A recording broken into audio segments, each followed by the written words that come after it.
Good evening all. Welcome to Learners Academy. Good evening.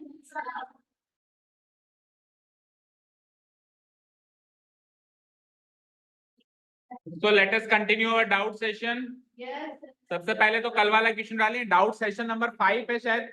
As far as I know 5वीं class है आज. Full book का जो doubt session चल रहा है उसकी 5वीं क्लास. चलो तो सबसे पहले तो इस क्वेश्चन को देखें. इसमें मुझे प्रूव क्या करना है? टेल मी, जल्दी से बताओ.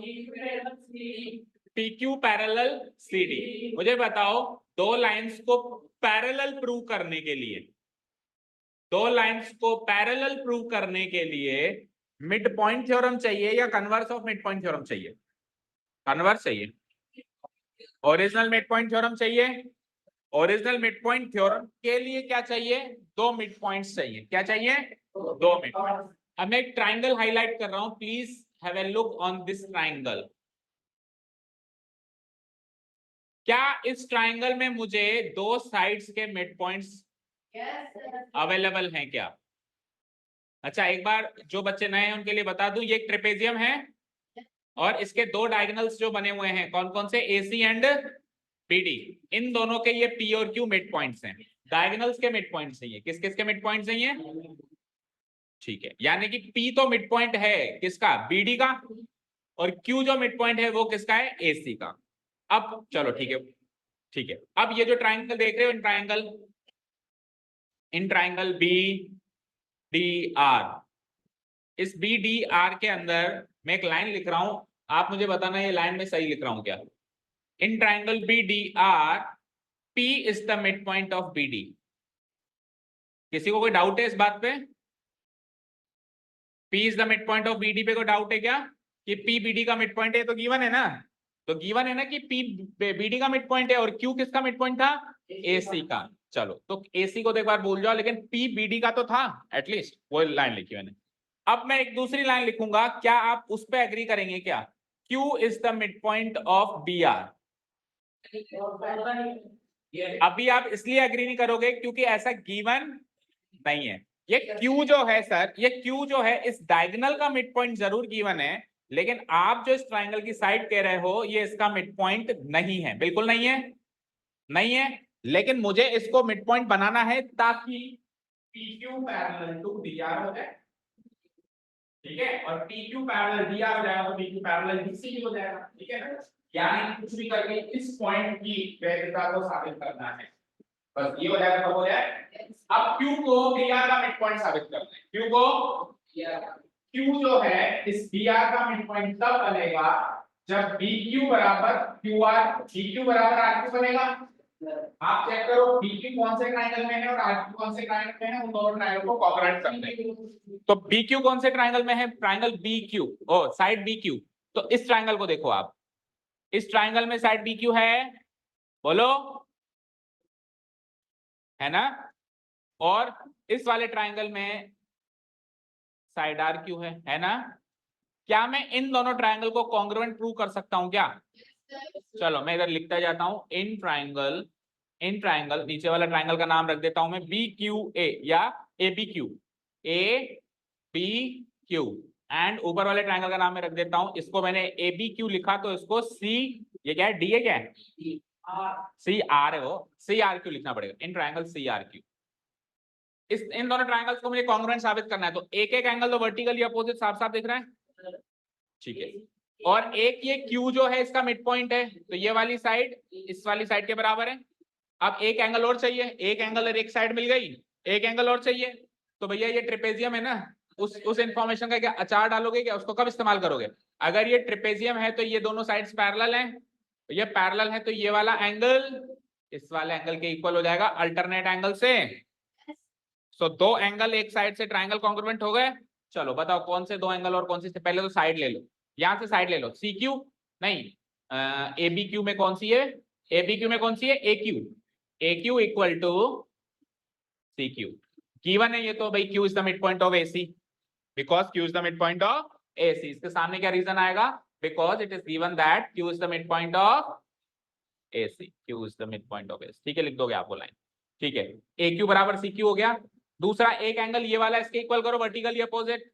तो एंगल ए क्यू बी, आवाज नहीं होनी चाहिए, is equal to angle C Q R, reason आ जाएगा vertically opposite angles. Okay, and एक एंगल और चाहिए अब आपको, वो एंगल कौन सा डिसाइड किया हमने, ये वाला और ये वाला, तो इसको क्या लिखेंगे, Q A B, Q A B, angle Q A B is equal to what, Q C are.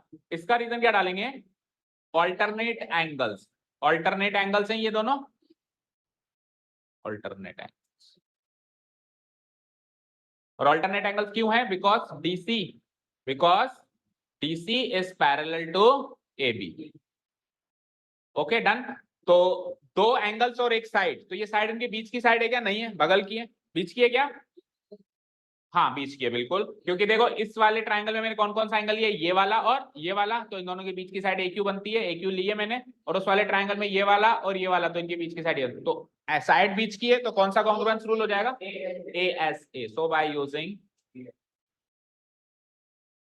Using ASA congruence rule,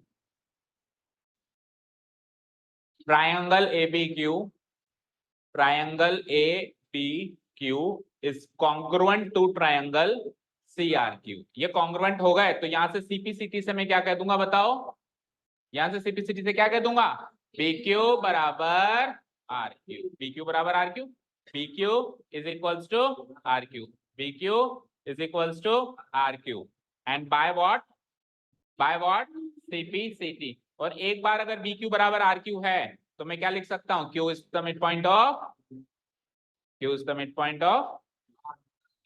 BR।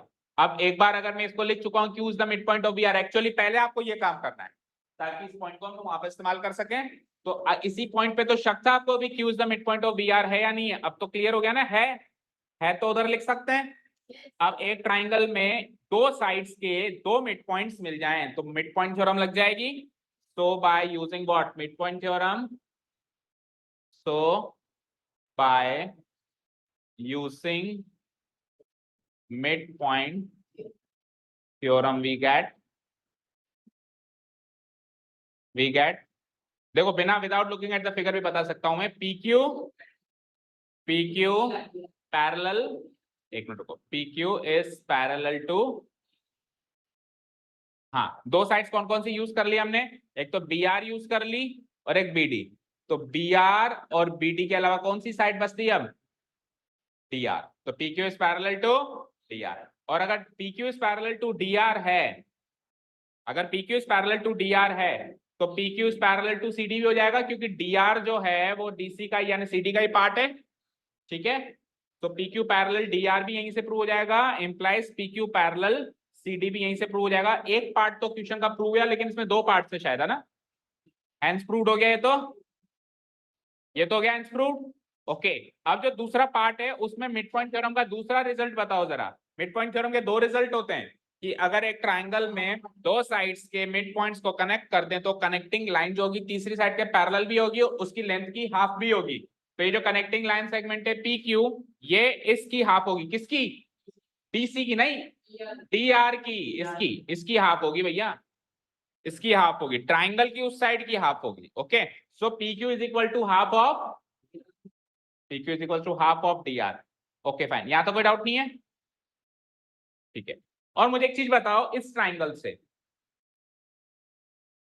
एक CPCT और निकाल रहा हूं मैं, AB is equal to CR, any doubt, AB equal to CR, यानी ये AB और ये CR ये दोनों बराबर हैं, यहां तो कोई डाउट नहीं है।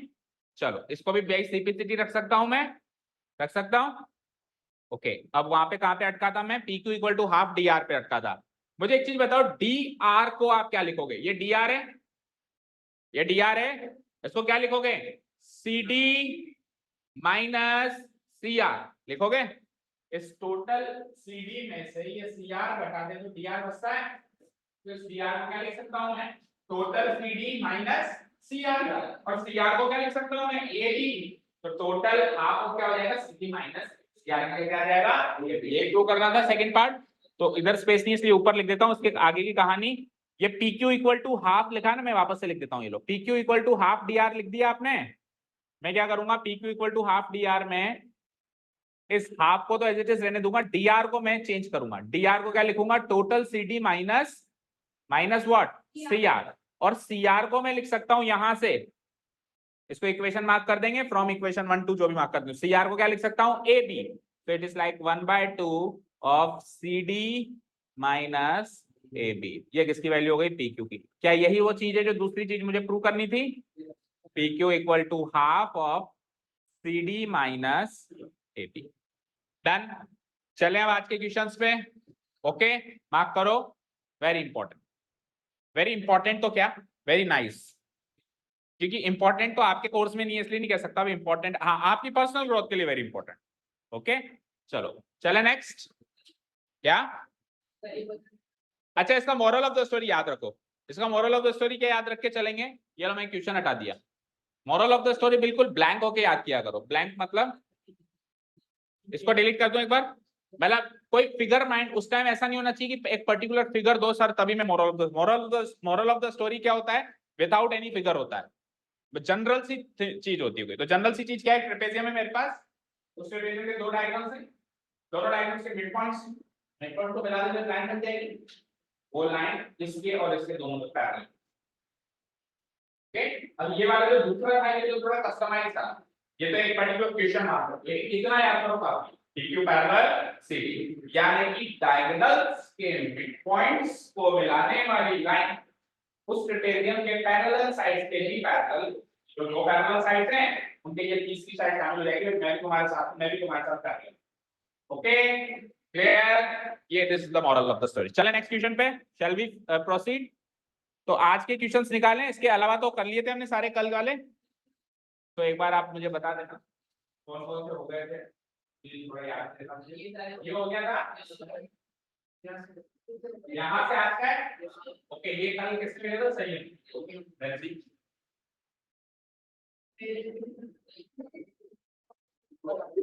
Okay. In the given figure, O is the center of the circle. Prove that angle A equal to angle B plus angle C. Okay. अरे आवाज मत करो। देखो एक चीज बताऊं पहले, आपको क्वेश्चन तो भी स्टार्ट कर रहे हैं हम। यहाँ पे नोटेशन वाइज एक गलती है। क्वेश्चन नोटेशनल वाइज तरीके से गलत दिया हुआ। मुझे एक चीज बताओ, आप मुझे एक चीज बताओ, सब कुछ छोड़ो। लेट्स से मैंने एक एंगल बनाया ABC, इसका नाम रख दिया, समझ में आ गया क्या, ABC इसका नाम रख दिया। अब ये वाला जो एंगल है इसको कैसे डिनोट करोगे, एंगल ABC ऐसे कराओगे, ऐसे कराओगे। मान लो इसकी वैल्यू क्या है, तो इसकी वैल्यू 60 डिग्री लिखोगे या इसकी वैल्यू एंगल 60 डिग्री लिखोगे। भाई ये तो वैल्यू है ना, इस वैल्यू के आगे एंगल नोटेशन लगता है कभी।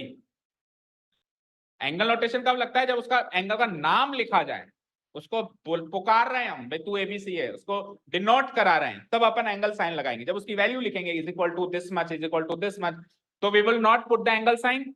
अब देखो वहां क्या किया है उसने, बेवकूफ ने, नहीं संयम ने थोड़ा किया है, जिसने भी लिखा है एंगल ए। अब ए तो उसकी वैल्यू है, जैसे अभी मान लो 60 डिग्री होता तो क्या लिखता, एंगल 60 डिग्री, ठीक है ना। सो इसको क्या प्रूव करवाना चाहिए कायदे से, इसको ये प्रूव करवाना चाहिए A equal to B plus C, A equal to B plus C. चलो ये तो हो गई, उसको करेक्ट करने के बाद अब हम हमारा दिमाग लगा लें, मैथमेटिकल दिमाग लगा लें। ये तो था थोड़ा सा लैंग्वेज बेस्ड दिमाग लगा लिया हमने, अब मैथमेटिकल दिमाग लगाओ। क्वेश्चन नहीं दिख रहा, मैं दिखा देता हूं, ये क्वेश्चन है, इसमें O सेंटर है, प्रूव कर दे कि A equal to B plus C होता है। ये A B इसमें ढूंढ, B B इसमें ढूंढ, C B इसमें ढूंढ। ये क्वेश्चन है, everything is noted down in the question. Okay ये रहा A, इस एंगल को A बोलूंगा, ये रहा B, इस एंगल को B बोलूंगा, और ये रहा C, इस एंगल को C बोलूंगा। तो इस A की वैल्यू जो है इन दोनों के जोड़ के बराबर आएगी, ऐसा साबित करके दिखाओ। और O इसका सेंटर है, ये गिवन है। नहीं नहीं, कोई किसी का बाइसेक्टर गिवन नहीं है। एंगल C और एंगल D की जगह आप 2 और 4 बोलो तो ज्यादा अच्छा लगेगा, क्योंकि C पे तो इधर भी बन रहा है एंगल, ठीक है। हाँ, अब देखो इधर देखो स्क्रीन पे देखो, ये 2 इसकी वैल्यू नहीं है, ये 2 इसकी वैल्यू नहीं है, 2 डिग्री थोड़ी ना है, 2 डिग्री का एंगल थोड़ी ना ही है, ये 4 डिग्री का एंगल थोड़ी ना है। इसको लगा सकते हैं हम एंगल 2, क्योंकि ये तो इसका नाम रखा गया है, ये इस एंगल का नाम है, इसकी वैल्यू नहीं है। लेकिन वहां पे एक के आगे हम एंगल नहीं लगा सकते, ये उसकी वैल्यू है, समझ गए? क्लियर है? चलो, तो अभी जो आपने बोला नक्षत्र की बात से मैं तो सहमत हूं, देखें आप सहमत हैं क्या? ये कह रहा है ये दोनों एंगल बराबर हैं क्या? एंगल 2 बराबर एंगल 4, यस और नो?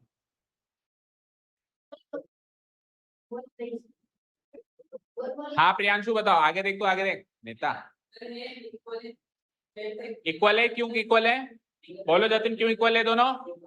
ये देखो सेम आर्क AB से सबटेंडेड है, चेक करो, ये सेम आर्क AB से सबटेंडेड है, एक एंगल का नाम है ACB है और एक एंगल का नाम है ADB है, दोनों के दोनों AB आर्क से सबटेंडेड हैं, तो ये दोनों तो आपस में बराबर हैं, फाइन। और तो और ये जो एंगल है ये एंगल A के आधे के बराबर भी हैं, A/2, क्योंकि सेंटर पे जो एंगल बनेगा उसका हाफ बनेगा other part of the circle पे।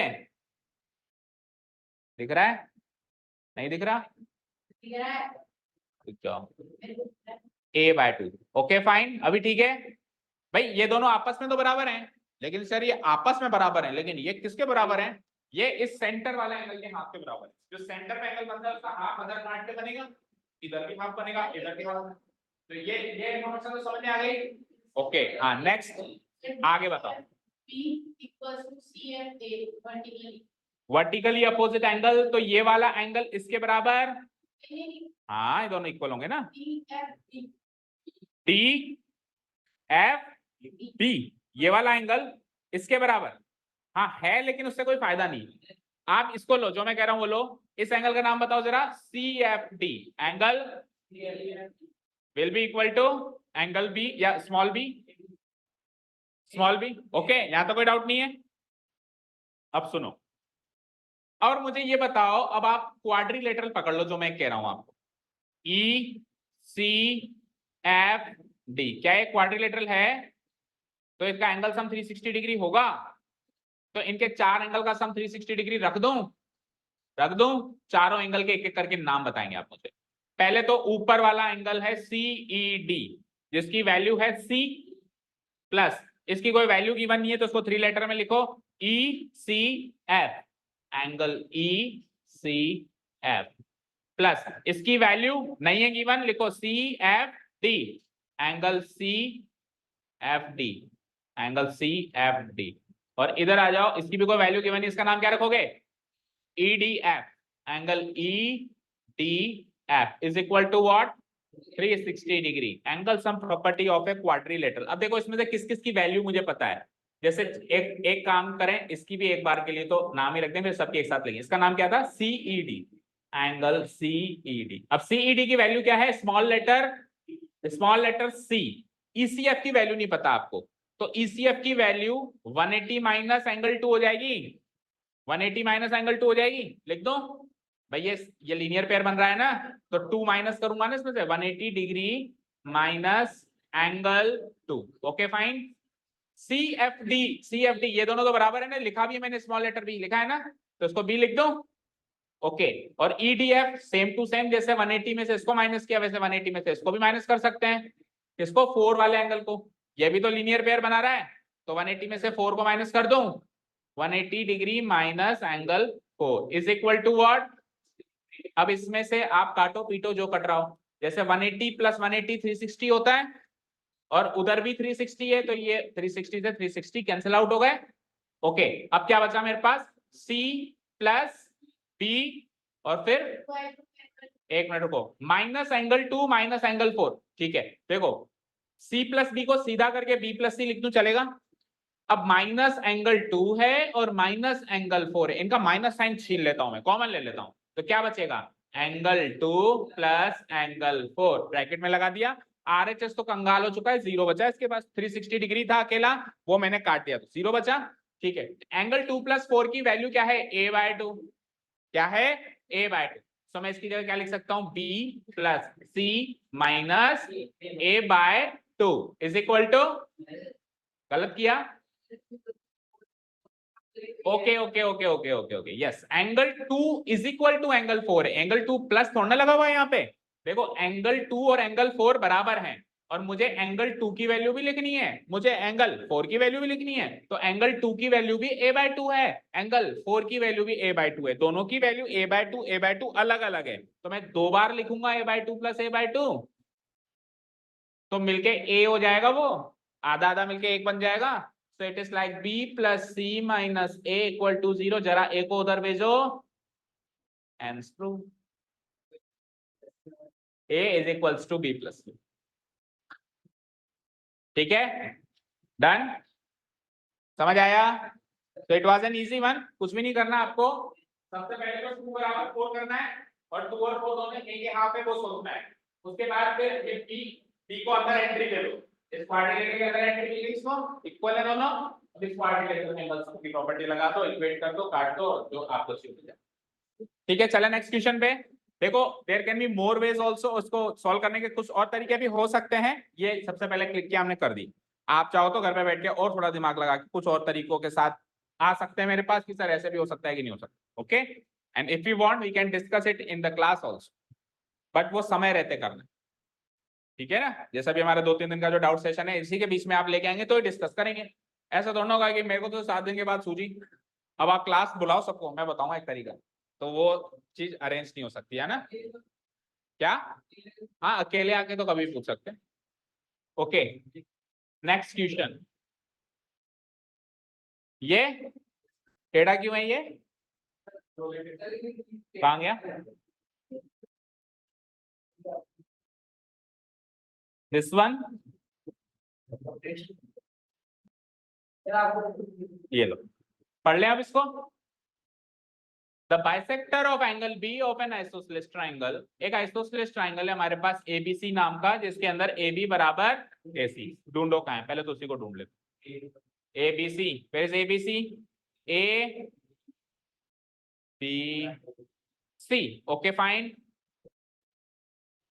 इसमें AB बराबर AC है, AB बराबर AC है AB बराबर AC, एंगल B का बाइसेक्टर बनाना है, एंगल B दिख रहा है, ये रहा एंगल B पूरा, एंगल B दिख रहा है, इसका बाइसेक्टर मतलब एक ऐसी लाइन बनानी है जो इसको आधा आधा करती हुई जाए, वैसे तो इसका बाइसेक्टर है नहीं, देखो छोटा लग रहा है, वन बड़ा लग रहा है ना, पर मान लेते हैं वो कह रहा है तो इसके बीचों बीच जा रही होगी ये, तो इसका जो बाइसेक्टर है ये बन गया इसका बाइसेक्टर, वो इस ट्राइंगल के सरकम सर्किल को P पे जाके छूता है, meets the circumcircle of triangle ABC at P, ठीक है, आगे if AP and BC are produced, AP को भी आगे बढ़ा दें और BC को भी आगे बढ़ा दें, दोनों जाके Q पे बढ़त करते हैं, तो प्रूव करो CQ इक्वल टू C है, ठीक है, एक काम करते हैं न्यू फिगर बनाते हैं, okay, so basically there is a circle and there is a triangle inscribed in the circle, एक सर्किल के अंदर अगर ट्रायंगल इंस्क्राइब्ड होता है, सुना है ऐसा कॉन्सेप्ट आपने?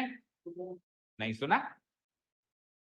सुना ही नहीं है, एक सर्किल के अंदर ट्रायंगल इंस्क्राइब्ड है, कॉन्सेप्ट ही नहीं सुना, सरकम सर्किल इन सर्किल नहीं सुना, तो ये जो सर्किल है ब्लैक वाला, इस ट्रायंगल ABC का सरकम सर्किल माना जाएगा, तो इसके अंदर जो ट्रायंगल इंस्क्राइब्ड है, देखो ट्रायंगल इसके अंदर इंस्क्राइब्ड है, सर्किल इसके ऊपर सरकमस्क्राइब्ड है, वो इंस्क्राइब्ड है और ये सरकमस्क्राइब्ड है, ठीक है, तो ये जो इंस्क्राइब्ड ट्रायंगल है इसमें सबसे पहले ये साइड इसके बराबर है, पहली चीज, दूसरी चीज बताओ सर, दूसरी चीज ये है कि एंगल B को बाइसेक्ट करना है, बाइसेक्ट करना है तो एक लाइन खींचनी पड़ेगी बीचों बीच, सो लेट्स ड्रॉ ए बीचों बीच वाली लाइन, तो ये बीचों बीच वाली लाइन में जैसे ही ड्रॉ करूंगा तो ये सरकम सर्किल को जाके कहां पे छुएगी, P पे, ओके, अब क्या किया उसने, अब उसने कहा AP को ज्वाइन करते हुए आगे ले जाओ और BC तो ज्वाइन है ऑलरेडी, उसको और आगे ले जाओ, तो ये दोनों Q पे जाके मिलेंगे, बन गया फिगर, तैयार हो गया, अब प्रूव क्या करना है, अब तो अपने फिगर पे आ जाओ उस पे, CQ is equals to CA, that means ये CQ जो है इस CA के बराबर होगी, फाइन, ओके, ये CQ जो है इस CA के बराबर होगी, ऐसा प्रूव करना है, तो ध्यान से देखो ये CQ और CA इस ट्राइंगल की साइड से, तो ये दोनों बराबर तब होंगी जब ये वाला एंगल इसके बराबर आ जाए, अगर ये दोनों एंगल बराबर आ जाए तो इसके सामने वाली साइड ये हो गई और इसके सामने वाली साइड ये हो गई, तो अब टारगेट कुछ ऐसा बन गया कि ये जो एंगल है ये इसके बराबर आ जाए, मतलब इधर भी एंगल 3 आ जाए। कैसे आए सोचो। हाँ एंगल 1 और 2, एंगल 1 और 2 बराबर है, एंगल 1 बराबर एंगल 2, और दोनों के दोनों एंगल बी बाय 2 का, एंगल बी का हाफ है ना। डन। किसके? एंगल 4 के भी ये हाफ है।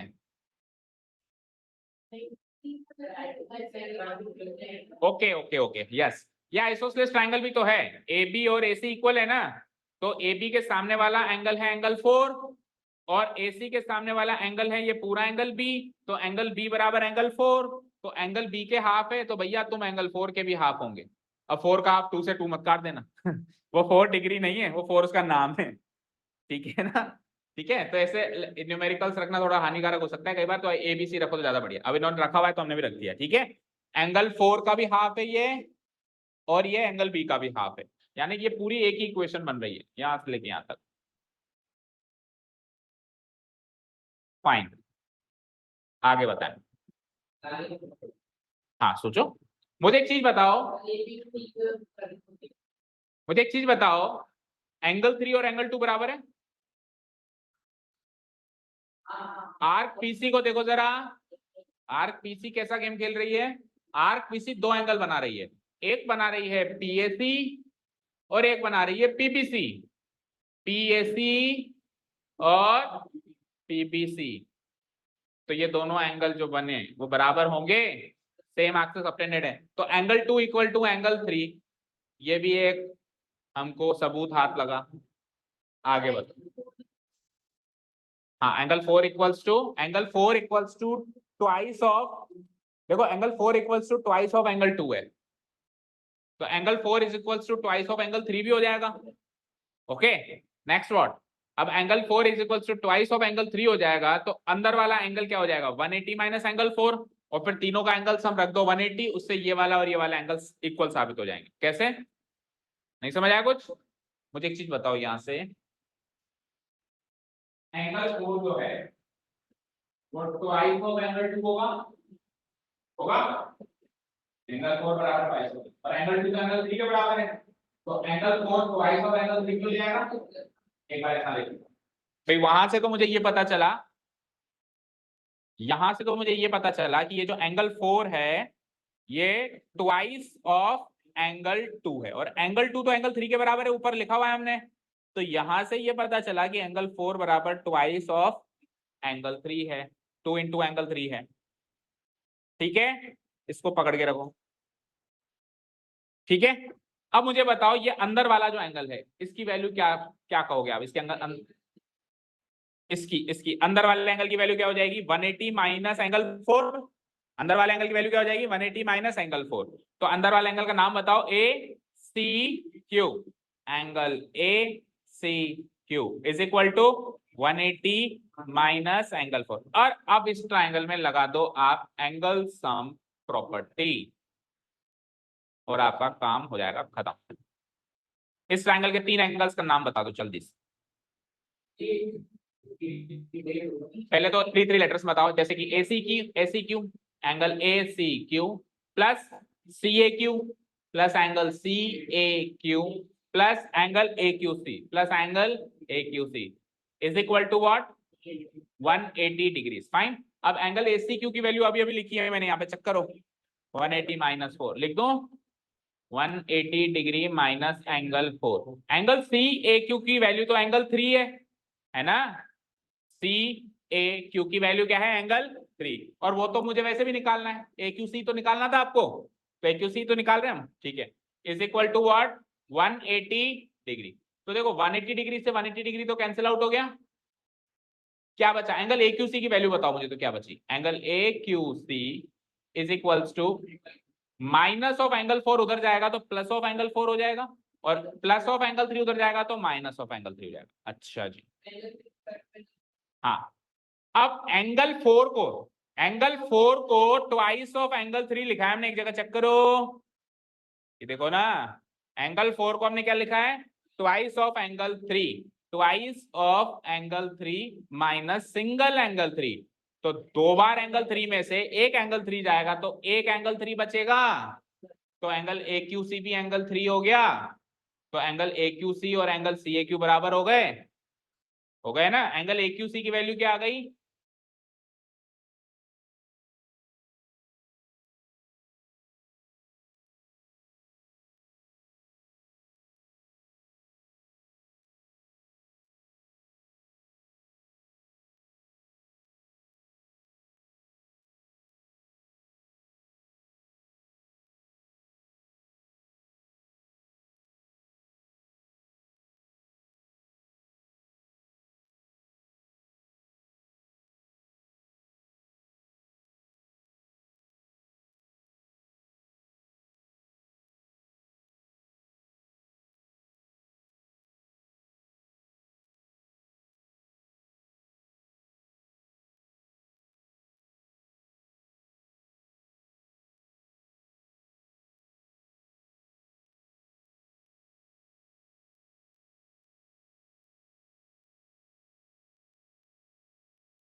Okay, let's read the question first. AB and AC are two chords of a circle. एक सर्किल के दो chords हैं, अब आवाज नहीं, AB और AC नामक दो chords हैं। आगे बढ़ते हैं। उस सर्किल का रेडियस R रखना है आपको, रख देंगे। आगे बढ़ो। AB बराबर ट्वाइस, अच्छा जी, एक कोड दूसरे कोड की लंबाई का दुगना है। पहले मुझे लग रहा था जैसे पढ़ा मैं तो मुझे ऐसा लगा कि शायद आगे जाके कहेगा कि दोनों कोड्स बराबर है, क्योंकि अक्सर कभी भी ऐसे कहता है ना AB and AC are two chords, तो आगे ऐसे होता है कि AB इक्वल टू AC, लेकिन ऐसा नहीं है। AB AC का दुगना है। Okay fine. P और Q उन दोनों कोड के सेंटर से दूरी है, मतलब इस कोड की सेंटर से दूरी P, उस कोड की सेंटर से दूरी Q।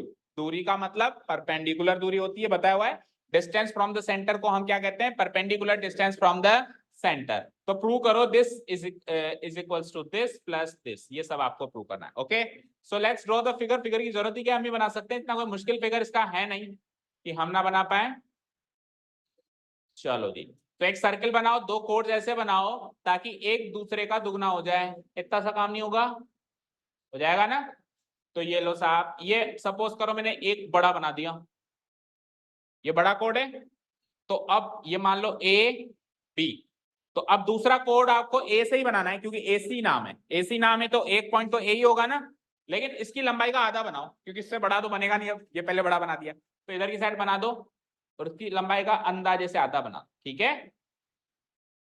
थोड़ा सा और छोटा बना देता हूँ, ठीक है? सो ये AB और AC दो कोड्स हैं। AB जो है AC का दुगना है, चलेगा? लिख दो यहाँ पे AB AC का दुगना है, AB AC का दुगना है, और रेडियस इसकी R है। अच्छा, इसकी परपेंडिकुलर डिस्टेंस बनानी है, तो लेट्स से O इसका अगर सेंटर है तो इस कोड की परपेंडिकुलर दूरी और इस कोड की परपेंडिकुलर दूरी दे रखी है।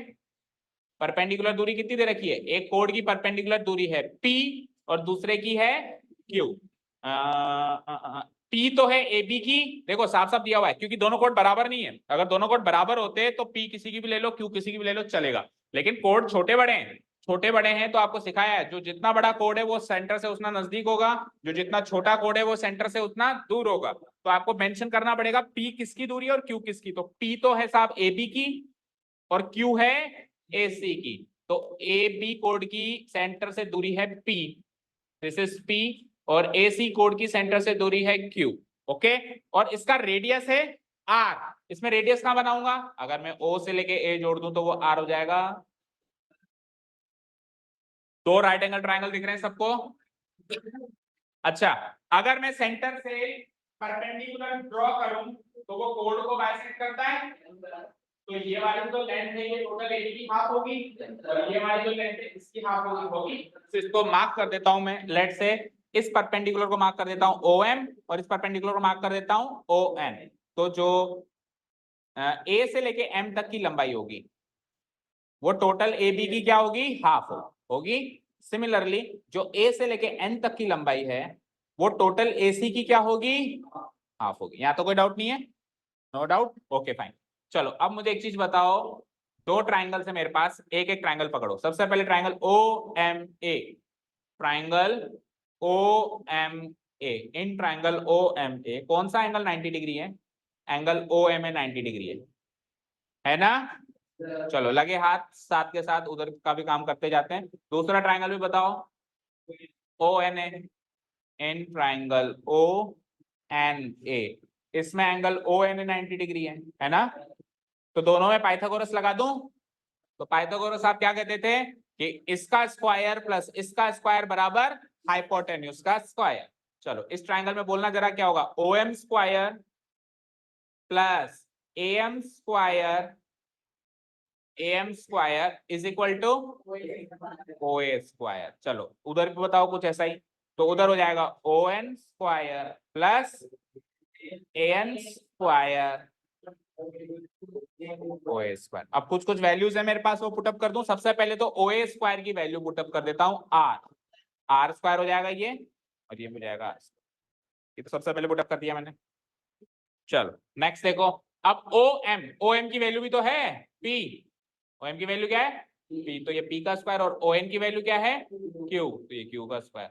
अब बचे ए एम और ए एन, तो ए एम जो है किसका हाफ था, ए बी, तो ए एम के स्क्वायर को क्या लिख सकता हूं, ए बी बाय 2 का इक्वल टू आर स्क्वायर। इधर आओ, क्यू स्क्वायर, ए एन किसका हाफ था, तो ए एन का स्क्वायर यानी ए सी बाय 2 का इक्वल टू आर स्क्वायर। कोई डाउट, नो डाउट, ओके। अब ए बी और ए सी में भी तो रिलेशन है हमारे पास, चेक करो।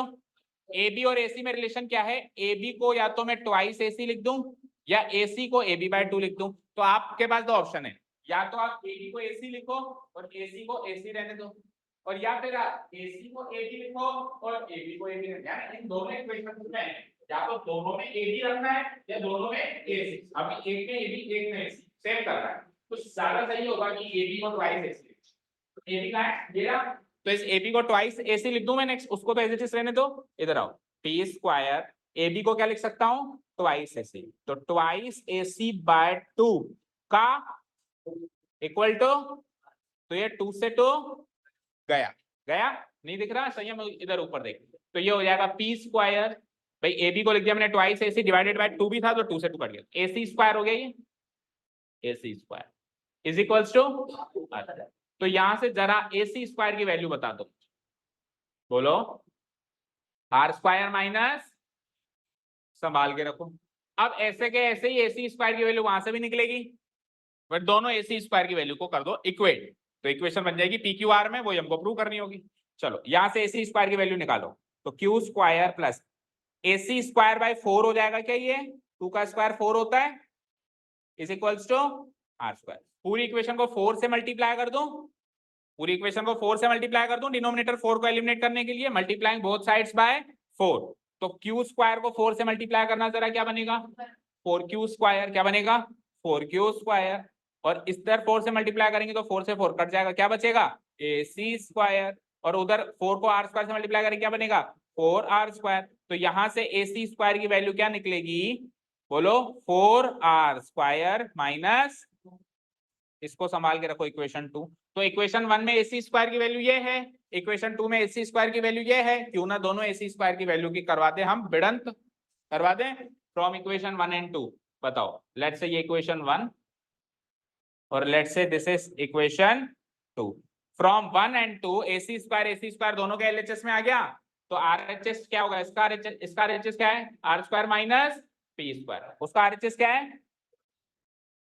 Minus 4 q square. ओके, अब देखो जो जो सॉल्व हो सकता है, ये दोनों तो सॉल्व हो सकते हैं, करो, तो हम क्या करेंगे, इस आर स्क्वायर को इधर भेजो तो 4 r square minus r square, इस माइनस 4 क्यू स्क्वायर को उधर भेजो तो प्लस 4 क्यू स्क्वायर हो जाएगा, उधर माइनस पी स्क्वायर ऑलरेडी है, तो 4 आर स्क्वायर में से एक आर स्क्वायर गया, तो इज इक्वल्स टू इधर क्या बचा, हो चुका है क्या गेम ओवर, मैंने देखा नहीं है क्वेश्चन पर शायद यही प्रूव करना है आपको कि 4 क्यू स्क्वायर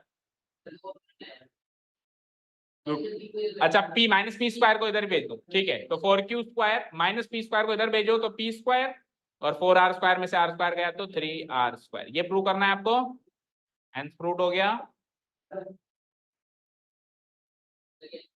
ठीक है। Prove that 4q² equal to p square plus 3r square. Done.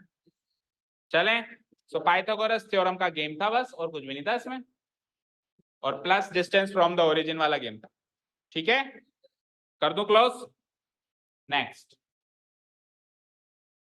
हाँ जी, ये क्वेश्चन अच्छा था। ये किसने भेजा था? आपने भेजा था, ओके। ये क्वेश्चन देखो, इसको भी इंपॉर्टेंट मार्क कर सकते हैं। पहले तो आप पढ़ो इसको। देखो क्वेश्चन ये है,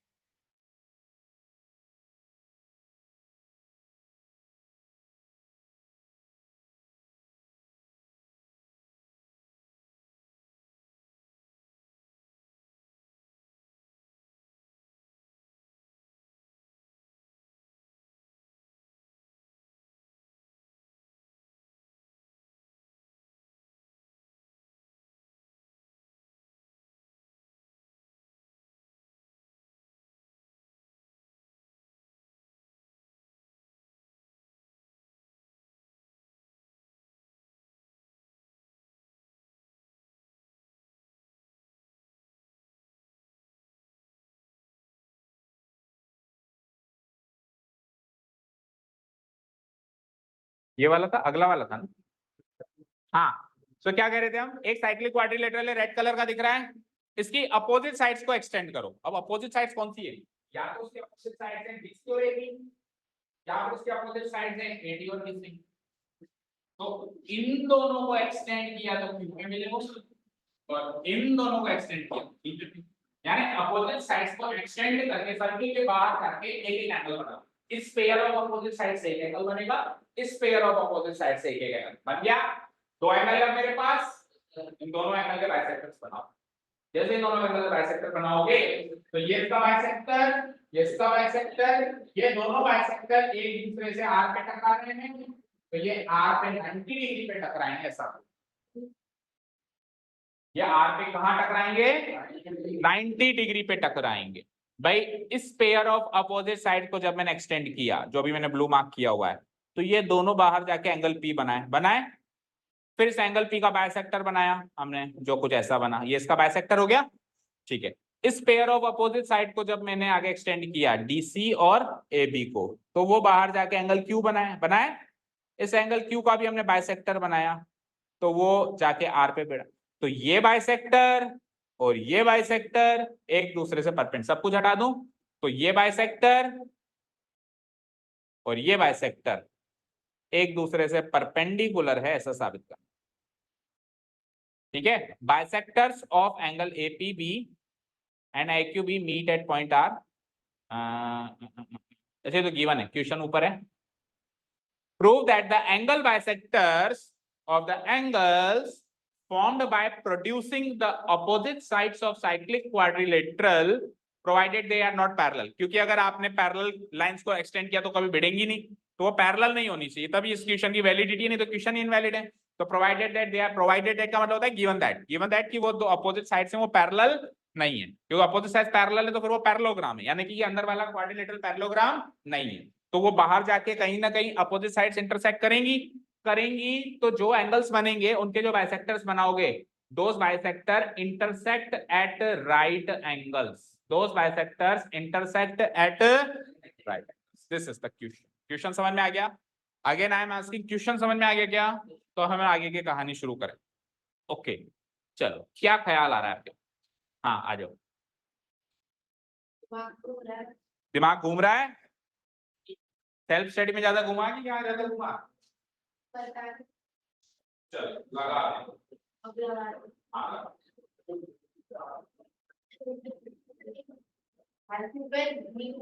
अरे इधर देख, इधर आशीष को बोल जा, कोई आशीष नाम का लड़का नहीं है, ये सवाल है, कोई मिनट पूरे होंगे, सवाल पूरे इधर।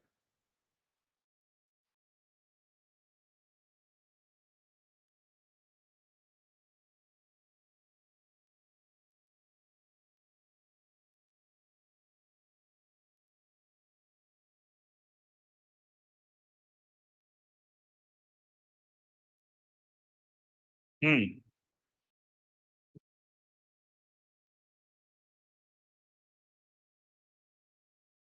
उसको बोलो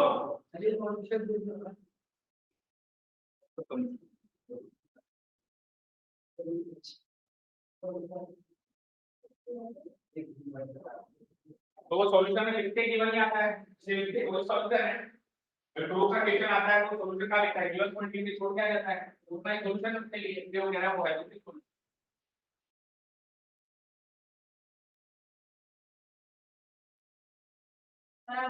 अरे कुछ तो बोल, अरे एंगल बाइसेक्टर का पॉइंट बताओ कम से कम, क्या एंगल बाइसेक्टर है तो 3 बराबर 4, एंगल क्यू का एंगल बाइसेक्टर कौन है, क्यू आर, क्यू आर इसका एंगल बाइसेक्टर है तो 3 बराबर 4, और एंगल पी का एंगल बाइसेक्टर कौन है, ए आर नहीं होगा एस भी कह सकते हो, ए आर एस दोनों है, तो एंगल 1 बराबर एंगल, इतना तो कहते हो, इतना तो मानते हो कि नहीं मानते हो।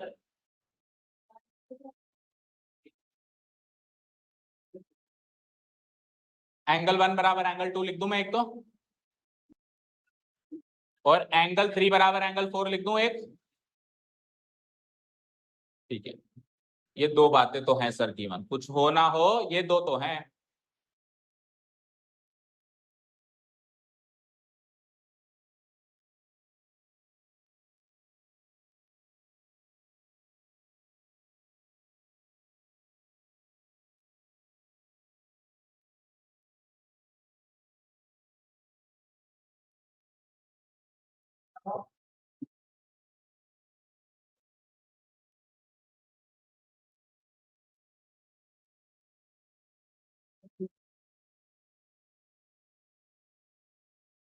देखो मुझे इस एंगल को 90 डिग्री प्रूव करना है, तो इधर 90 तो इधर भी 90, ये लीनियर पेयर, दैट मीन्स मुझे ये प्रूव करना है, नहीं ये दोनों एंगल इक्वल हैं, ये दोनों एंगल इक्वल हैं, अगर ये एंगल इस एंगल के इक्वल प्रूव कर दूं तो दोनों का सम 180 तो तय है, और दोनों का सम 180 तय है, दोनों इक्वल है तो 90 90 के ही होंगे। अब आपका पूरा ध्यान केंद्रित होना चाहिए इन दोनों एंगल्स को इक्वल करने में, इसको और इसको इक्वल करने में। इन दोनों एंगल को इक्वल करने का एक जरिया यह है कि इन दोनों ट्राइंगल को कॉन्ग्रुएंट करो, MRQ और SRQ, अगर ये दोनों ट्राइंगल कॉन्ग्रुएंट हो जाएं तो काम बन जाएगा, जिसमें से एक एंगल तो पता है कि 3 बराबर 4 है, और एक RQ कॉमन और है। अब एक एंगल और चाहिए, तो क्यों ना इस एंगल को इस एंगल के बराबर करने की कोशिश करें, क्योंकि ये तो हमको वैसे भी प्रूव करना है ना कि ये इक्वल है, तो गिवन में तो मिलेगा नहीं, यानी कि इस एंगल को अब वापस देखो, एक टारगेट से दूसरा टारगेट, दूसरा टारगेट, अब तीसरा टारगेट क्या बना कि सर अब सब कुछ छोड़ो, अब तो आप इस एंगल को इस एंगल के इक्वल प्रूव करो, किसको, इस एंगल को, angle RMQ, angle RMQ, this angle को इस एंगल RSQ, इस एंगल को इस एंगल के इक्वल प्रूव करो, उसके बाद सब हो जाएगा। करो कैसे,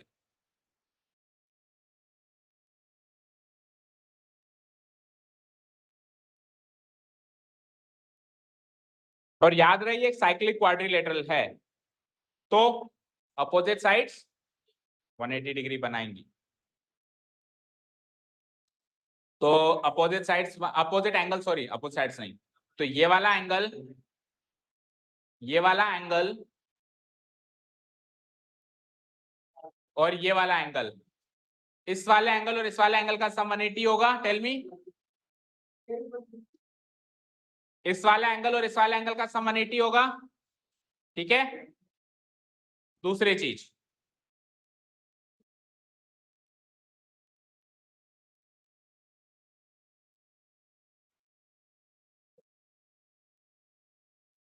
इस वाले और इस वाले एंगल का सम 180 होगा, तो ये वाला एंगल जो है, ये वाला एंगल जो है वो एग्जैक्टली इसके इक्वल आएगा क्या, क्योंकि इन दोनों का सम भी 180 होगा, होगा ना, तो ये वाला एंगल इस एंगल के इक्वल है, this angle A is equal to this angle, okay, and this angle is equal to this angle, that means this angle is equal to this angle, okay, and tell me ये वाला angle किसी के equal होगा? किसके equal होगा बताओ? ये वाला एंगल आपको बताइए, एंगल किसके इक्वल होगा? इस एंगल के इक्वल होगा। ठीक है, ये वाला एंगल इस एंगल के इक्वल होगा। कैसे? देखो, उसके लिए पहले मैंने लॉजिक्स बताए क्लास में, फिर से सुनो। देखो, अगर हमने एक साइक्लिक क्वाड्रिलेटरल बनाया है, क्या बनाया? चलो एक नया साइक्लिक क्वाड्रिलेटरल बनाने की कोशिश करते हैं। देख लो एक बार, शॉर्ट में देखो फटाफट से। अगर हमने एक साइक्लिक क्वाड्रिलेटरल बनाया, बना दिया, कैसा भी साइक्लिक क्वाड्रिलेटरल बना दिया, बना दिया। तो इस साइक्लिक क्वाड्रिलेटरल का कोई भी एक एक्सटर्नल एंगल बना दो, कोई भी, लेट्स से ये एक्सटर्नल एंगल बना दिया, तो ये एंगल इंटीरियर अपोजिट एंगल के बराबर होता है। क्यों होता है? वो इसलिए होता है क्योंकि इन दोनों का सम भी 180 है और इन दोनों का सम भी 180 है। इन दोनों का सम 180 इसलिए है क्योंकि ये साइक्लिक क्वाड्रिलेटरल है, इन दोनों का सम 180 इसलिए है क्योंकि ये लीनियर पेयर है। तो ये वाला जो एक्सटीरियर एंगल होता है वो इंटीरियर अपोजिट एंगल के इक्वल होता है। अब आप इस फिगर पे आओ, मुझे बताओ कौन कौन से एक्सटीरियर एंगल आप देख पा रहे हो। तो देखो, ये वाला एक्सटीरियर एंगल जो होगा वो इंटीरियर अपोजिट एंगल बी के बराबर होगा। होगा, लिखते जाओ। इस एंगल का नाम बोलो, angle PDC. Angle PDC is equal to what? CBA, या एबीसी कह सकता हूं, एंगल एबीसी। एक एक्सटीरियर एंगल यहां से पकड़ा आपने, तो एक एक्सटीरियर एंगल यहां से भी पकड़े, ये वाला एंगल बी के बाहर वाला, एंगल बी के बाहर वाला जो एंगल है दिस वन, ये किसके बराबर होगा? ये एंगल होगा angle CBQ, angle CBQ, angle CBQ is equal to किसके बराबर होगा बताओ? इसके बराबर होगा, एंगल ADC, एंगल ADC होगा। ओके,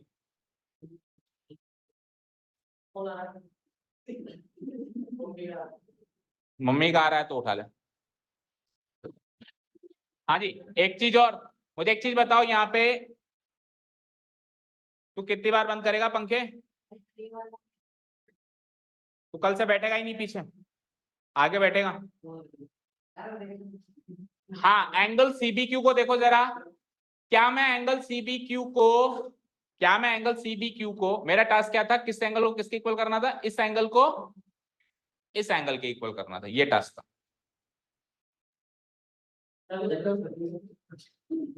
क्या हुआ? कहाँ पे फोन आया है? जिम ने जाना है? हाँ, एंगल CBQ को मैं क्या लिख सकता हूँ? Tell me. CBQ को मैं क्या लिख सकता हूँ? 180 माइनस एंगल ABC। CBQ को मैं 180 माइनस एंगल ABC लिख सकता हूँ, इज इक्वल टू क्या हो गया? Angle ADC। तो यहां से एंगल ABC की वैल्यू क्या हो गई? Tell me. इसको उधर भेजा तो एंगल ABC की वैल्यू हो गई, बोलो, 180 माइनस एंगल ADC। तो वहां से एंगल ABC की ये वैल्यू है, यहां से एंगल ABC की ये वैल्यू है। दैट मीन्स एंगल PDC की वैल्यू आ गई, PDC की क्या वैल्यू आ गई? 180 माइनस ADC का है ADC। तो उससे तो कुछ मिला नहीं, इससे कुछ नहीं हुआ। लगाओ भाई, लगाओ लगाओ लगाओ।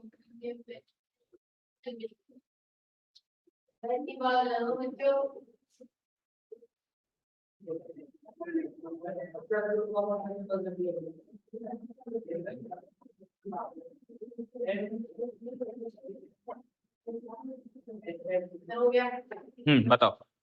ये सेंटर खींचो, सेंटर का इसका कोई लेना, उससे कुछ भी नहीं होगा। टाइम वेस्ट नहीं करेंगे, कुछ और सोचो।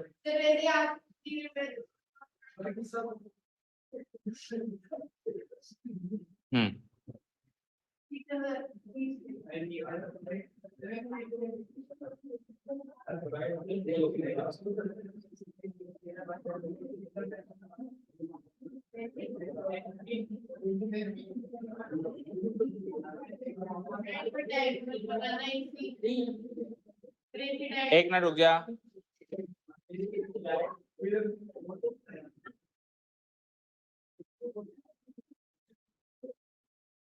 देखो ये दोनों एंगल बराबर हैं, ठीक है, और ये एंगल किसके बराबर है, जरा ध्यान से सोचो। नहीं होगा, होगा।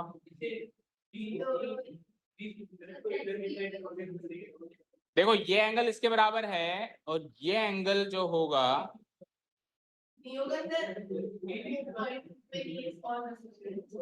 अरे आवाज क्यों हो रही है भाई?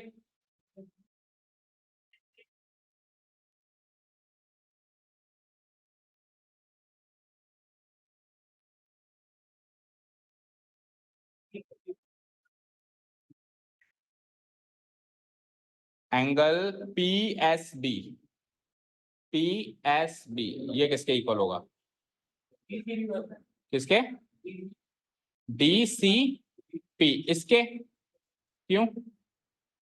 क्यों और कैसे?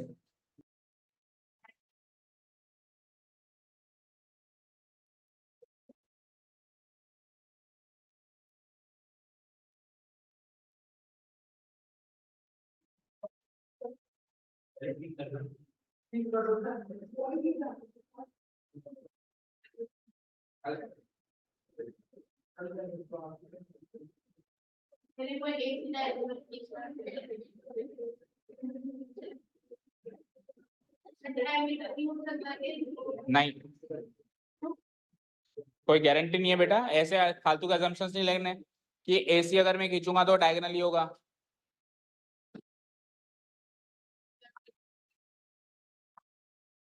बेटा कंस्ट्रक्शन की गारंटी नहीं है ना कि डायमीटर ही होगा। कंस्ट्रक्शन तो हम ये कह सकते हैं कि जॉइन एसी, तो जॉइन एसी करूंगा तो वो इस सेंटर से पास थ्रू होगा, इसकी गारंटी नहीं है कुछ।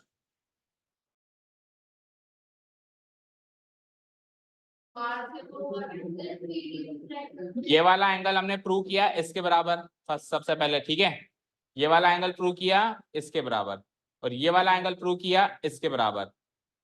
अब इन दोनों का जो सम है वो क्या है? 180 माइनस एंगल 1, और इन दोनों का जो सम हो जाएगा वो 180 माइनस एंगल 2 हो जाएगा। देखो अब आ जाओ, अब जो जो मैं कह रहा हूँ वो चीज बताना मुझे। इस ट्राइंगल के अंदर आओ, ये छोटा सा एक ट्राइंगल दिख रहा है आपको, एंगल ए डी एम दिख रहा है। इसमें तीन एंगल का सम 180 कर सकते हो आप। ट्राइंगल ए डी एम के अंदर तीन एंगल का पीडीएम है, ओके। ट्राइंगल पीडीएम में तीन एंगल्स का सम 180 करो। तीन एंगल्स के नाम बताओ जल्दी से, जल्दी जल्दी। एंगल डीपीएम, एंगल प्लस दूसरा बोलो डीपीएम, दूसरा डीपीएम, पीएमडी, एंगल पीएमडी, और तीसरा PDM, angle PDM is equal to 180 degree. इसमें से एक एंगल की वैल्यू है मेरे पास, किसकी? एंगल डीपीएम की। एंगल डीपीएम की वैल्यू है ना मेरे पास, क्या है वो? Angle 1 plus angle PMD, angle, अच्छा एंगल पीएमडी को देखना ध्यान से, मैं क्या लिख रहा हूं। एंगल पीएमडी को मैं आरएमसी लिख रहा हूं, क्योंकि ये दोनों इक्वल है ना, वर्टिकली अपोजिट एंगल से इक्वल है दोनों। तो मैं पीएमडी की जगह क्या लिख रहा हूं? एंगल आर एम सी, और प्लस तीसरा एंगल कौन सा था? पीडीएम, ठीक है। एंगल पीडीएम को, अच्छा पीडीएम को भी अभी अभी मैंने बताया क्या लिख सकते हैं, बताओ क्या लिख सकते हैं पीडीएम को? अभी अभी बताया था ना, ये एक्सटीरियर एंगल है, तो इंटीरियर अपोजिट एंगल इसके बराबर होगा। तो इस एंगल का नाम क्या है? एबीसी। तो इसको मैं लिख सकता हूं angle A B C is equal to 180 degree. चलो इतना काफी है। अब मैं दूसरा ट्राइंगल ले रहा हूं, ये ट्राइंगल को एक बार के लिए हटा देते हैं। अब इस ट्राइंगल को लो, आप ट्राइंगल लो पीएसबी। ट्राइंगल पीएसबी में भी तीन एंगल्स का सम 180 होगा। पीएसबी में तीन एंगल का सम 180 होगा क्या? बोलो, इस ट्राइंगल के तीन एंगल्स बता दो जल्दी से।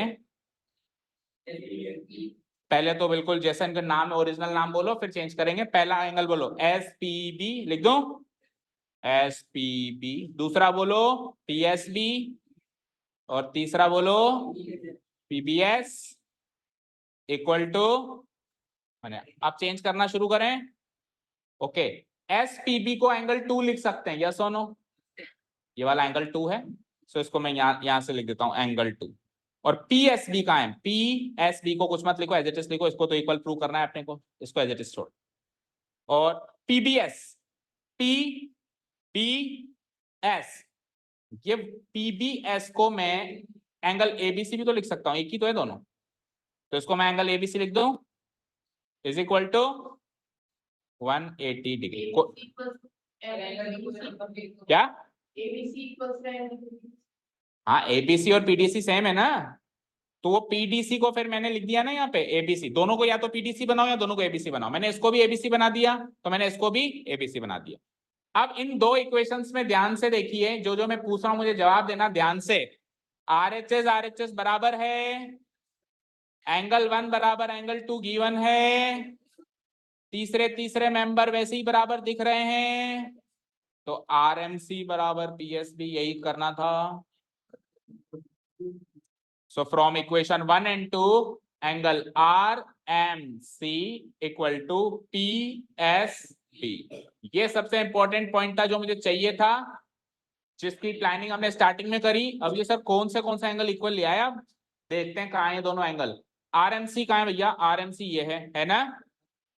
अच्छा, RMC को मैं RMQ भी लिख सकता हूँ बढ़ा के, इसको C पे सीमित ना करके आगे Q पे ले गया मैं, है ना, RMQ। और PSB को, PSB को मैं नहीं, PSB को मैं P की जगह तो मैं लिख रहा हूं R, P की जगह तो लिख रहा हूं, P से क्यों स्टार्ट करूं मैं, तो R से स्टार्ट करूंगा। RSB नहीं, RSQ, एंगल RSQ भी लिख सकते हैं इसको हम। ओके, अब इस वाले पॉइंट को संभाल के रखो और ट्राइंगल कॉन्ग्रुएंस रूल के लिए रेडी हो? तो इसकी ऐसे कोई खास जरूरत पड़ी नहीं। एंगल 1 बराबर एंगल 2 तो हमने काम में ले लिया, देखो एंगल 1 बराबर एंगल 2 तो काम में ले लिया हमने इंफॉर्मेशन को, एंगल 1 बराबर एंगल 2 वाली इंफॉर्मेशन को काम में ले लिया। अब एंगल 3 बराबर एंगल 4 वाली इंफॉर्मेशन काम में लेनी है। इसके लिए ट्राइंगल ले लो, कौन कौन से ट्राइंगल कॉन्ग्रुएंसी बताओ, किस किस में लोगे? नाउ इन ट्राइंगल बोलो, RSQ एंड दूसरा बोलो RMQ। इसके अंदर एक एक एंगल तो इक्वल, देखो ये दिख रहा है, इसको कॉपी पेस्ट कर दूं यहाँ पे, RSQ पहले लिख दो, angle RSQ is equals to angle RMQ। Proved अब हो जाएगा, अभी प्रूव किया है आपने, ठीक है। एक एक साइड इक्वल कॉमन है, RQ बराबर RQ कॉमन साइड। एक एंगल और चाहिए, वो कहां से मिला था? 3 बराबर 4, RQ बराबर RQ common side, common side है ना, ठीक है। चलो, अब एक एंगल जो है ये वाला, इसका नाम क्या रखें हम? इसका नाम क्या होगा? MQR, नहीं पहले MQR तो इस साइड आएगा, एंगल MQR, और इस साइड क्या नाम आएगा? इधर से देख लो ना, MQR, तो इधर SQR। ये दोनों एंगल क्यों इक्वल है सर, इसकी क्या पता आपको? इसका ये पता है बिकॉज गिवन है कि एंगल 3 बराबर एंगल 4, तो एंगल 3 तो है हमारा ये वाला MQR और एंगल 4 है हमारा SQR, और ये दोनों इक्वल है, ऐसा ऑलरेडी हमको क्वेश्चन में गिवन है। तो ये तो हो गया हमारा। साइड बीच की है क्या? नहीं, ये दोनों एंगल लिए हैं तो इसके बीच की साइड ये होती है, हमने तो ये लिए, तो AAS हो जाएगा। So by using AAS congruence rule, triangle बोलो RSQ कॉन्ग्रुएंट ट्रायंगल RMQ। और एक बार जो ट्रायंगल कॉन्ग्रुएंट हो गए तो कॉरेस्पॉन्डिंग एंगल्स या सारे पार्ट्स इक्वल होंगे, तो कॉरेस्पॉन्डिंग पार्ट्स कौन से लिखूंगा मैं? ये वाले लिखूंगा, नहीं ये R पे, जो R पे बन रहा है, एंगल SRQ इक्वल टू इधर SRQ है तो इधर MRQ, तो SRQ और MRQ आ गए हैं बराबर, और दोनों लीनियर पेयर भी बनाते हैं, तो दोनों का सम क्या हो जाएगा? 180। ये SRQ है, ये MRQ, दोनों बराबर आ गए बाय सिंपलिसिटी, बराबर तो ये बाय सिंपलिसिटी आए हैं, और दोनों का sum also angle SRQ plus angle MRQ का सम क्या है? 180 डिग्री, वो है बाय लीनियर पेयर, लिख देना आगे बाय लीनियर पेयर। सो अगर दोनों बराबर हैं, दोनों का सम 180 है, तो क्या कंक्लूजन होगा कि angle SRQ is equal to angle MRQ, और कोई चारा नहीं है, 180 आधा आधा ही बांटेंगे दोनों, क्योंकि दोनों बराबर हैं, तो 90 डिग्री। और अगर ये 90 डिग्री है तो यही प्रूव करना था, या फिर आप इसको ऐसे भी लिख सकते हो QR is perpendicular to PR implies PR perpendicular। अभी तो एक क्वेश्चन बाकी है, बैक क्यों बंद कर, नहीं कोई नहीं जाएगा। PR perpendicular to, रुक जाओ, अभी तो इस ग्रुप के अंदर ही पढ़े हुए। आज पहले सबसे पहला काम होगा इस ग्रुप को क्लियर करना, इसकी पेंडेंसी क्लियर करना। नो बैठ नीचे, बुखड़ पैदा हुआ है क्या? जा फिर जा जा जा जा जा, जा ना, हाँ जा, हाँ कहीं नहीं तो कहीं भी जा। ओके नेक्स्ट क्वेश्चन देखो, ये किसने भेजा था? सही है। देखो भैया क्या है, एबीसीडी एक रोम्बस है, एबीसीडी एक, ये तो सरल दिखाई दे रहा है शायद काफी। देखो क्या ये क्वेश्चन आपने भेजा है? ये तो कह रहा है सही है। एक मिनट, अरे रुक जाओ, ये बैठ। आपसे हो गया सॉल्व, तो फिर डिलीट क्यों किया? ठीक है, तो आपने डिलीट कर दिया, ये बात आप इसलिए बता रहे हो कि कहीं मुझसे ना पूछ ले, तो फिर क्यों बता रहे हो कि डिलीट कर दिया? क्वेश्चन तो सॉल्व करना ही है ना, क्या फर्क पड़ता है कि आपने डिलीट किया था, क्या करना अपने क्वेश्चन सॉल्व करने से मतलब। So ABCD is a rhombus, ABCD एक रोम्बस है। रोम्बस का मतलब क्या होता है? यानी ए बी बराबर ए डी बराबर बी सी बराबर सी डी।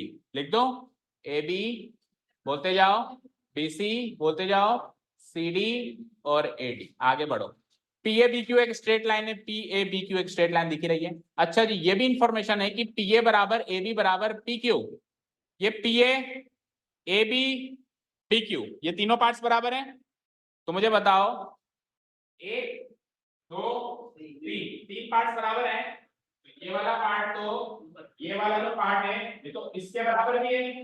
ये 1 2 3 4 5 6 के 6 पार्ट्स बराबर हो गए। कौन कौन से बताओ एक मिनट में, कौन कौन से हो जाएंगे? P A A B B Q B C C D.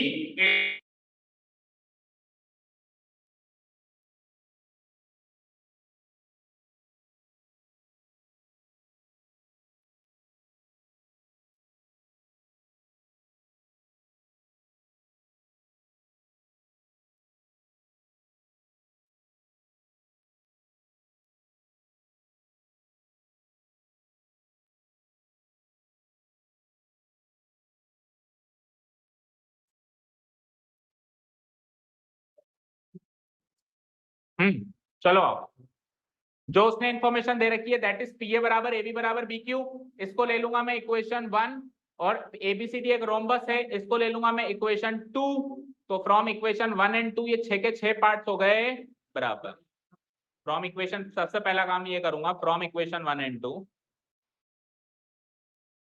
From equation 1 and 2 इसमें से एक भी मेंबर अगर कॉमन है तो एक मेंबर कॉमन मिल गया मुझे, ये रहा ए बी बराबर ए बी कॉमन मिल गया, तो ये सारे के सारे लोग हो गए एक दूसरे से बराबर। From equation 1 and 2 A B B C C D A D, ये चार तो थे ही सही, इनकी लाइन में दो और खड़े हो गए, पी ए और पी क्यू, ये 6 पार्ट्स बराबर। चले आगे, चलो जी अब बताओ आगे क्या करें। उसके आगे कुछ क्वेश्चन की इंफॉर्मेशन है, prove that PD and QC when produced meet at right angle. PD और क्यूसी को आगे प्रोड्यूस करेंगे तो राइट एंगल पे मीट करेंगे। पीडी कहाँ है? ये रहा पीडी, इस पीडी को आगे प्रोड्यूस करें यहाँ पे, और क्यूसी को भी आगे प्रोड्यूस करें यहाँ पे, तो वहां जाके एक राइट एंगल बनाएंगे, ये एंगल राइट एंगल, ऐसा प्रूव करना है। ओके, तो एबीसीडी पी क्यू, इसको आर मार्क कर दूं मैं, यानी एंगल पी आर क्यू एक राइट एंगल है। ठीक है, प्रूव करना है मुझे angle P R Q is equal to 90 degree. अब देखो यहाँ पे लेफ्ट और राइट साइड में आइसोसेलेस ट्रायंगल बन रहे हैं क्या? क्या ये एक आइसोसेलेस ट्रायंगल है? क्यों? क्योंकि ये इसके बराबर है, अभी बताया ना 1 2 3 4 5 6 के 6 बराबर है, तो ये भी इसके बराबर है और ये भी इसके बराबर है, तो इधर भी आइसोसेलेस उधर भी आइसोसेलेस। ओके, तो ये दोनों ट्राइंगल अगर आइसोसेलेस है तो एंगल 1 बराबर एंगल 2 और एंगल 4 बराबर एंगल 3। तो देखो यहाँ पे तो मैंने पकड़ा किसको? पी ए बराबर ए डी को पकड़ा, यहां से मिला एंगल 1 बराबर angle 2, opposite angles opposite to equal sides of an isosceles triangle. और उस वाले ट्रायंगल में मैंने किसको पकड़ा, PQ बराबर BC। कहाँ है BQ BC, ये रहे, PQ बराबर BC। तो यहां से क्या मिला, एंगल 3 बराबर एंगल 4, वही angles opposite to equal sides. Angle 1 बराबर एंगल 2 मिल गया, एंगल 3 बराबर एंगल 4 मिल गया। ठीक है, अब थोड़ा सा इसको करते हैं साफ। हमको करना है ऊपर वाला एंगल को 90 डिग्री, यही करना है। ये वाला एंगल कैसा आएगा सोचो जरा, 180 में से 1 को और 3 को घटाऊंगा तब आएगा। 180 में से एंगल 1 को और एंगल 3 को घटा दूंगा तो आ जाएगा क्या, आ जाएगा। अब एंगल 1 और एंगल 3 की वैल्यू चाहिए मुझे, ओके। और वन मोर थिंग, इसके अगर ये रोम्बस है तो मुझे एक चीज और बताओ, देखो ये एक ट्राइंगल है तो ट्राइंगल का जो एक्सटीरियर एंगल होता है, जैसे कि ये इंटीरियर अपोजिट एंगल्स का सम होता है। Exterior angle of a triangle is equal to sum of interior opposite angle. तो इस एंगल की वैल्यू हो जाएगी एंगल 1 प्लस एंगल 2 हो जाएगी। सिमिलरली इसकी वैल्यू हो जाएगी एंगल 3 प्लस एंगल 4 हो जाएगी। और अपोजिट एंगल्स तो इक्वल हैं तो उसकी वैल्यू भी हो जाएगी, क्योंकि रोम्बस के अपोजिट एंगल्स भी तो इक्वल होते हैं, तो उसकी वैल्यू भी हो जाएगी एंगल 1 प्लस एंगल 2, और इसकी वैल्यू भी हो जाएगी एंगल 3 प्लस एंगल 4। यहां तक कोई डाउट नहीं है, okay. Angle 1 plus angle 2, angle 3 plus angle, ठीक है।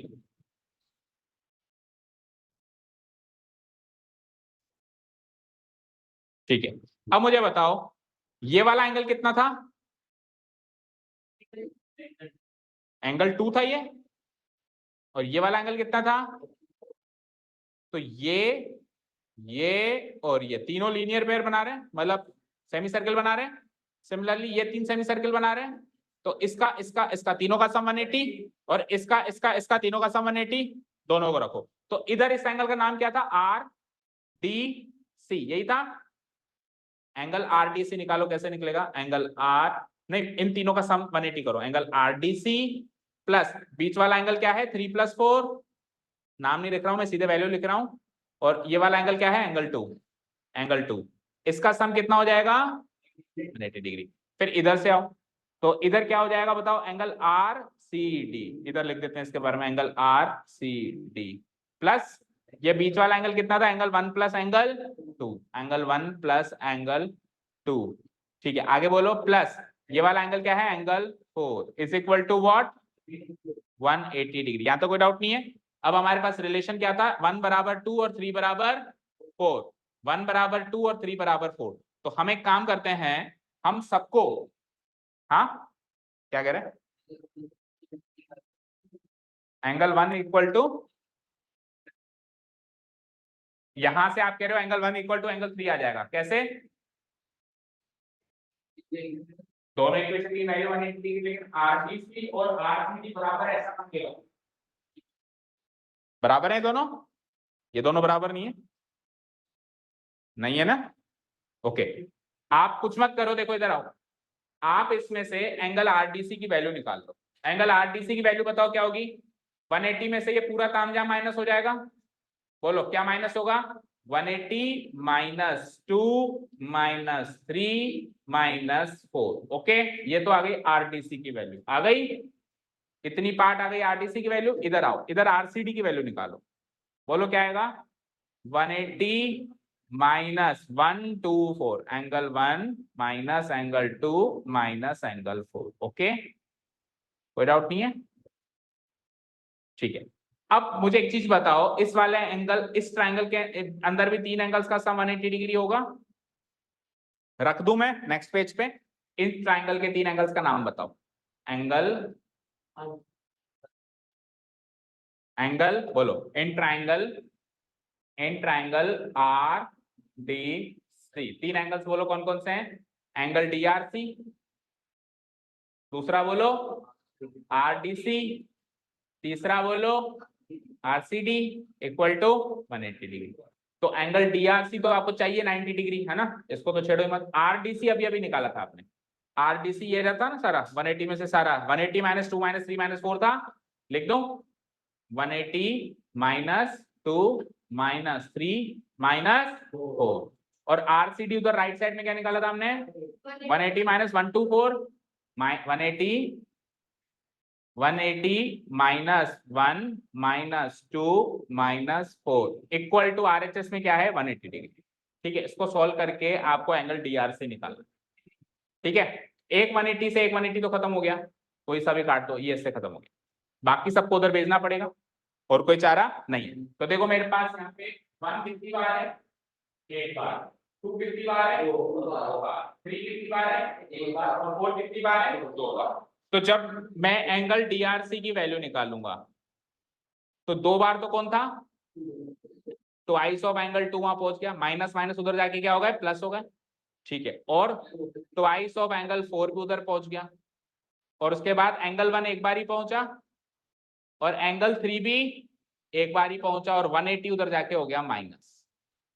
ठीक है, अब आपको कैसे भी करके इसकी वैल्यू 270 डिग्री लानी है। क्यों? क्योंकि 270 में से 180 जाएगा तभी तो 90 आएगा। ठीक है, अब ये 270 कैसे निकले, टास्क किया है ना। तो मुझे बताओ रोम्बस के चारों एंगल्स का सम भी तो होता है कुछ 360 डिग्री। तो पिछले वाले फिगर में हमने इस एंगल को एंगल 1 प्लस एंगल 2, इस एंगल को भी एंगल 1 प्लस एंगल 2, इस एंगल को एंगल 3 प्लस एंगल 4। चाहो तो रोम्बस के चारों एंगल का सम 360 रख दो, नहीं तो एडजेसेंट एंगल का सम 180 होता है, उससे भी कर सकते हो। तो 1 प्लस 2 प्लस 3 प्लस 4 180 हो जाएगा। या तो देखो twice of 1 twice of 2 twice of 3 twice of 4 360 रखो, या फिर सिंगल 1 सिंगल 2 सिंगल 3 सिंगल 4 180 रखो, बात तो एक ही है। तो angle sum property of rhombus से एक रिलेशन निकल के आएगा जो कि ये कहेगा कि 1 प्लस 2 प्लस 3 प्लस 4 क्या है 180 डिग्री है। तो यानी कि फिर इसको स्प्लिट करना पड़ेगा, आप इसको दो बार नहीं लिख सकते, इसको ट्वाइस ऑफ एंगल 2 को आप एंगल 2 प्लस एंगल 2 ही लिखो फिलहाल, और ट्वाइस ऑफ एंगल 4 को भी आप बोलो क्या लिखेंगे एंगल 4 प्लस एंगल 4 ही लिखो आप, एंगल 4 प्लस एंगल 4। तो यहां से 1 प्लस 2 प्लस 3 प्लस 4 का सम तो 180 है, तो 1 हो गया 2 हो गया 3 हो गया और 4 हो गया, इन सबका सम तो 180 है एडजेसेंट एंगल्स ऑफ रोम्बस वाली प्रॉपर्टी से। अब क्या बचा, अब बचा एक तो एंगल 2 और एक एंगल 2 प्लस एंगल 4 माइनस 180, वो बगल वाला उसको मत छोड़ देना, 180 माइनस 180 तो कट गया, यानी DRC की वैल्यू क्या आ गई एंगल 2 प्लस एंगल 4। अब angle 2 plus angle 4 equal to 90 degree होगा क्या, ये चेक करना है आपको, होगा क्या, कैसे, बिल्कुल होगा, होगा कैसे होगा,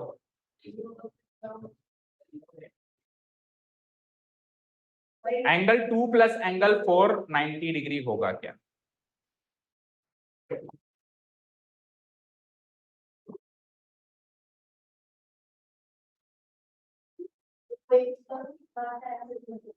दो 180 कहां से आए, एक तो RDC में से आए और एक RCD में से आए,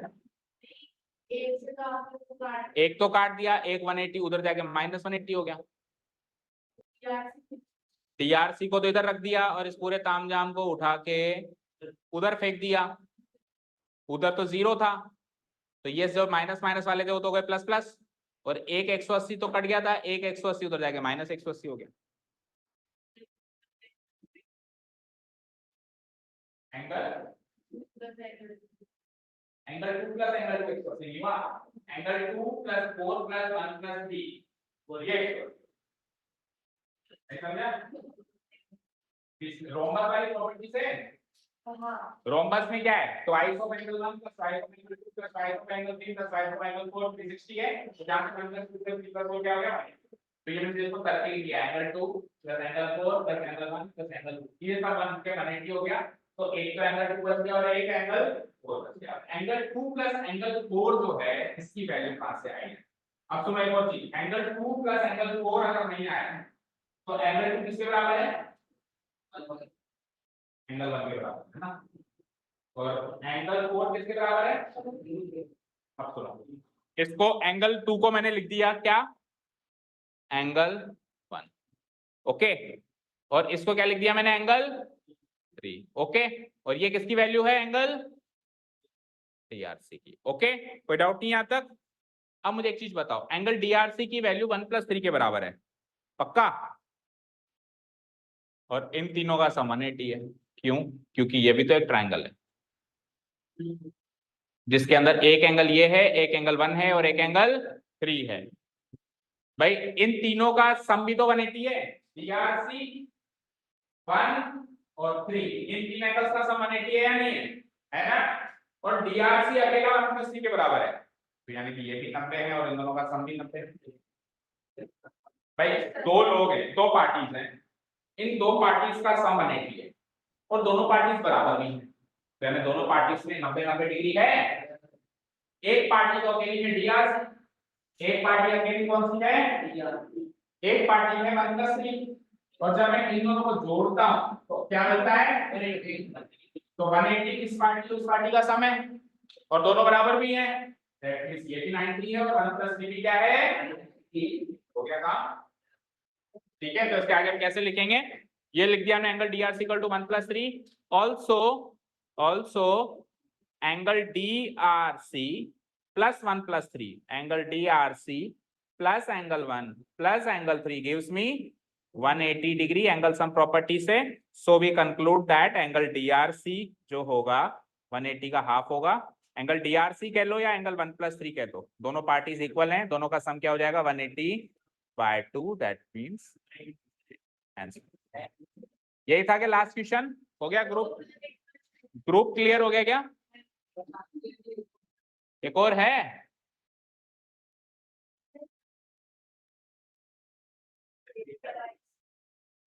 ये हो गया, ये हो गया। तो come out with some more questions tomorrow. Okay, मजा आ रहा है? अब ग्रुप में डाल, जो ग्रुप में डिस्कस डालोगे। Okay, thank you so much for listening to us. Have a nice day. Keep learning and bye.